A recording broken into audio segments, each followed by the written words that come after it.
केंद्रीय अर्थमंत्री निर्मला सीतारामन यांनी सलग 8व्यांदा अर्थसंकल्प सादर केला.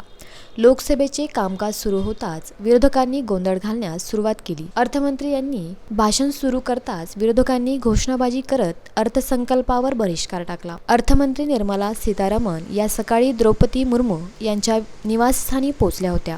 त्यांनी अर्थसंकल्पाची प्रत राष्ट्रपती द्रौपदी मुर्मू यांच्याकडे सुपूर्द केली. या बजेटकडून जनतेला मोठ्या अपेक्षा आहेत. अर्थसंकल्पात शेतकऱ्यांसाठी मोठ्या घोषणा करण्यात आल्या आहेत.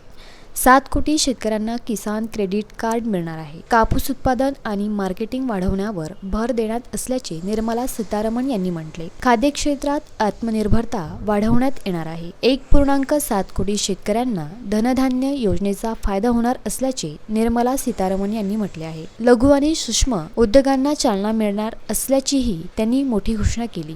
अर्थमंत्री निर्मला सीतारामन यांनी म्हटले की कृषी क्षेत्र आत्मनिर्भरतेकडे नेण्यासाठी प्रयत्न केले जात आहेत.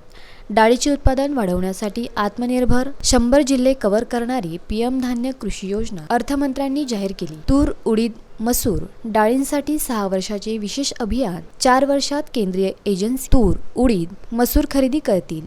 भाजीपाला आणि फळांचे उत्पादन वाढवण्यासाठी बिहार योजनेत राज्यासह मखाना बोर्ड स्थापन केले जाईल. किसान क्रेडिट कार्डची मर्यादा आता 3 लाखांवरून थेट 5 लाख रुपयात करण्यात आल्याची घोषणा निर्मला सीतारामन यांनी केली आहे.